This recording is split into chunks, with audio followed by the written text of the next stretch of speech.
Нема година да нема еден куп проблеми со стартот на новата учебна година. Покрај тоа што постојано доцнат учебниците, тие се и полни со грешки. Па затоа државата мора да покаже поголема сериозност кога е во прашање образованието, велат од професорската фела. Според наставничката по македонски јазик Милка Тримчевска, не може да се прават реформи преку ноќ. Се удира по темелите на образовниот систем, кој за жал од година в година е се послаб.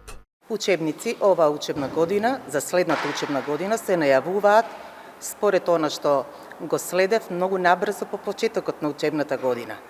Тоа нам не ни кажува ништо, затоа што искуството од минатата година ни кажува сосема нешто друго, да учебници се пристигнаа во училиштето и доделени на учениците на крајот на наставната година, што беше навистина сериозен проблем. Тримчевска додава дека е потребен многу посериозен пристап во изработката на учебниците, а пред се треба да се слуша мислењето на експертската јавност. Тоа што се најавуваат привремени дигитални книги за децата е добро, но прашањето е колку родителите можат сето тоа да си го дозволат, прашуваат наставниците. Дигитализацијата, да, ние етапно спроведуваме, сите наставниот кадар, сите сме во некаков развој, односно достигнавме одредено високо ниво, меѓутоа не смееме да заборавиме дека во Република Македонија наидуваме на семејства кои што и не може да си го дозволат тој момент во ова време на секое ниво финансиска неизвестност, дополнително оптеретување на домашниот буџет. Од Министерството за образование, исто како и лани, уверуваа дека се работело за помало за доцнување и учебниците ќе стасале 2-3 недели подоцна, зашто како што велат се чекало нивно одобрување.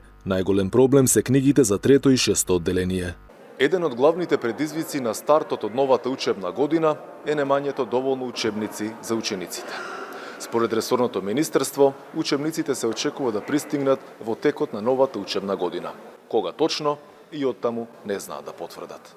И додека се чекаат нови книги, старите беа полни со еден куп грешки. Па така, например, во учебникот по географија авторите напишаа дека Албанија не е источен сосед, а ги сгреши и знамињата, па го порасна и Монт Еверест. Актуелниот закон не предвидува казни за авторите или пак за рецензентите кои дозволуваа да се одобри учебник што има грешки. Инак учебниците доцнат речиси секоја година, а последно во низата доцна и свидетелствата. Па така уверенијата беа доделени дури во септември.